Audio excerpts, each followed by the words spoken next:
Hi, I'm Brianna St. Lawrence, and my partner, Angie Basefuck, and I reviewed the article entitled Recommendations for the Successful Control of a Large Outbreak of a Vancomycin-Resistant Enterococcus faecium in a Non-Endemic Hospital Setting.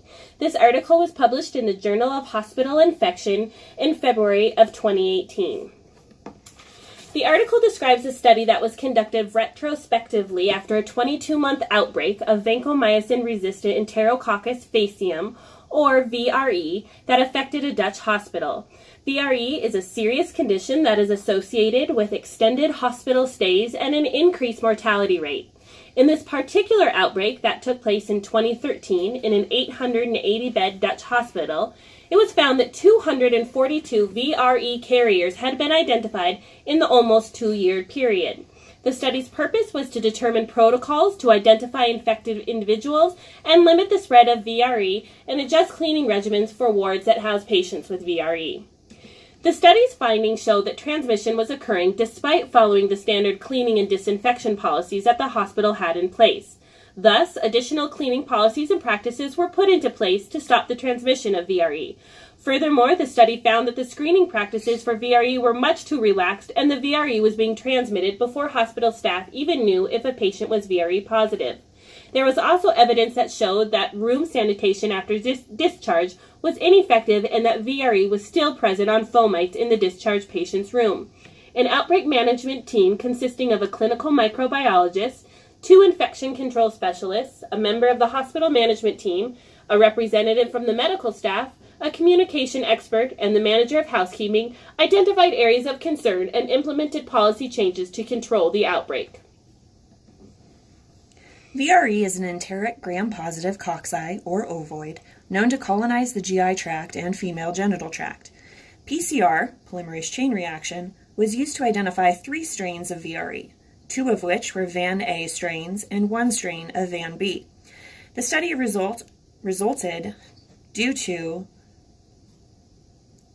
3 positive urine cultures that had been present in the population in the hospital, leading to the source of the outbreak. Previous study findings were used to form protocols for this study, in which 4 rectal swabs were conducted on subsequent days in order to identify greater than 90% of the carriers of VRE. This study indicated a need for improving hand washing, increasing sanitization of uniforms, use of gowns, gloves, and isolation wards or rooms, and refining of protocols after a transmission is detected. They also identified how to share information with staff and patients and families effectively and efficiently. And then they determined how to follow up with patients after discharge.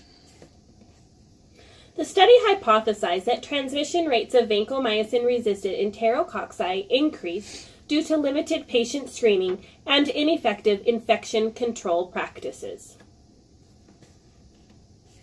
This study was broken into 4 stages of increased screening as transmissions were identified. The first stage included screening implemented for patients of shared rooms of known VRE positive patients. Secondly, wards with identified VRE transmission. Thirdly, wards at high risk for transmission, such as oncology and hematology, or with patients who had known hospital admissions in foreign countries. And finally, expanded to all parts of the hospital. Isolation precautions were upgraded from contact isolation to strict isolation, such as having individual rooms. It increased personal protective equipment for all staff, meaning gloves and gowns were mandatory, and separate rooms were indicated for patients who were VRE positive, in order to reduce and break transmission of mechanisms. Following the initial outbreak of VRE, the cleaning protocol for a room after a patient's discharge was updated due to the results from the study that found that VRE was still found on items that had been cleaned. The cleaning solution that had formerly been used was chloride 250 parts per million and alcohol 70%. The new procedure used hydrogen peroxide vapor for disinfecting VRE positive patients' rooms after discharge. The use of glutamine foam was also instituted. This foam works both for cleaning and disinfecting during the patient's admission. Old hospital equipment and furniture, which acted as fomites for the transmission of VRE, were replaced. This reduced transmission capability. The equipment and furniture were also prohibited from being moved between rooms without first being thoroughly sanitized. In order to decrease the spread and transmission of VRE, communication and education regarding VRE contamination and transmission were provided to all hospital staff and patients and their families.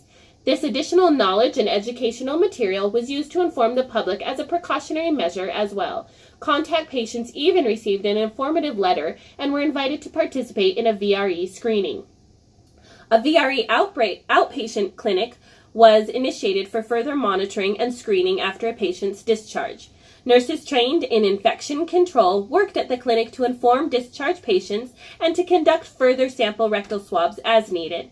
Patients were also taught how to perform their own rectal swab from home to increase compliance.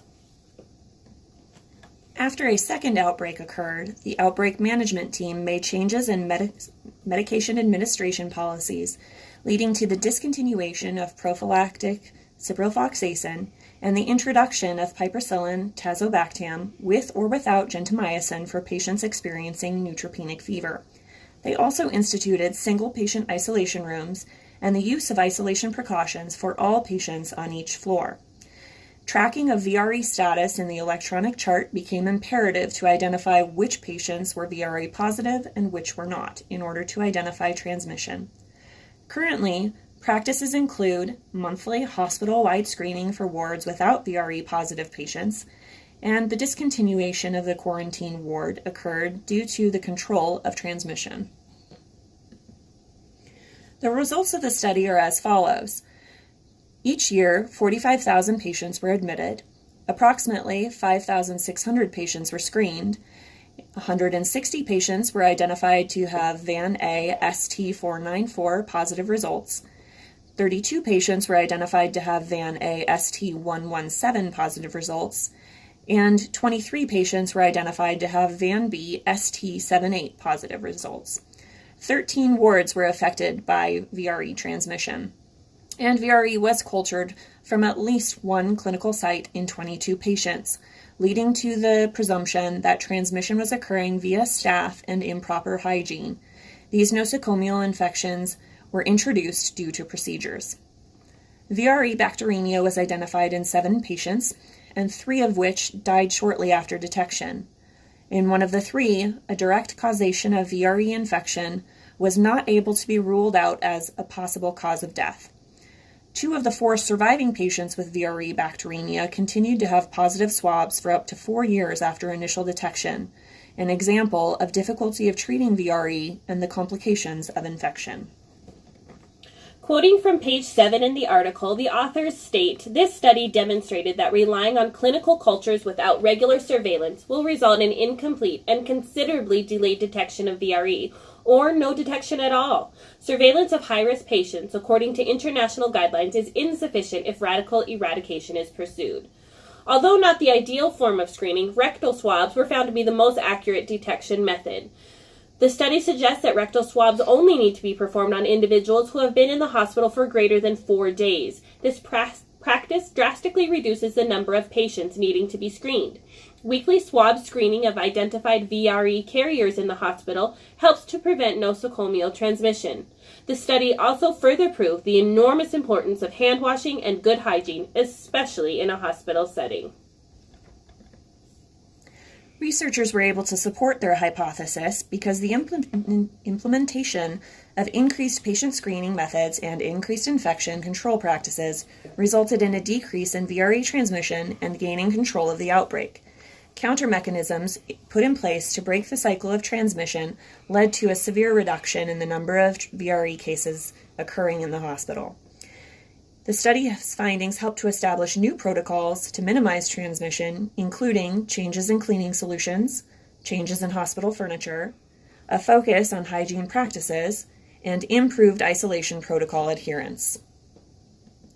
These are the references used for our study.